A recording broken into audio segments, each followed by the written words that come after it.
Hi everyone, welcome back to our channel. So today in this video I'm going to talk about how to fix character AI high load issues. So let's get into the video. So if you're having issue with high load, so what you can simply do is first of all you can just use a different browser and then access character AI. So for example, if you're using a Chrome, you can try it with a Firefox and then see if that fixes just by switching a different browser.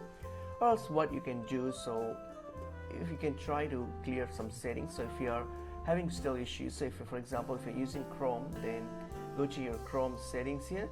So try to hit on these three dots here on the top right, hit on clear, click on clear browsing. So for example, go to settings, hit on settings, and then here when you get to privacy and security here, so under privacy and security you will see this clear browsing data option. So click on it, and then now here what are you going to do, you're going to select the time range like all time, everything, and then hit on select cookies and other site data, hit on clear data, and then once you have cleared it, then relaunch your app and then try visiting. So it should fix up this issue. So that's pretty much it is. So I hope this video was helpful. I will see you in another video.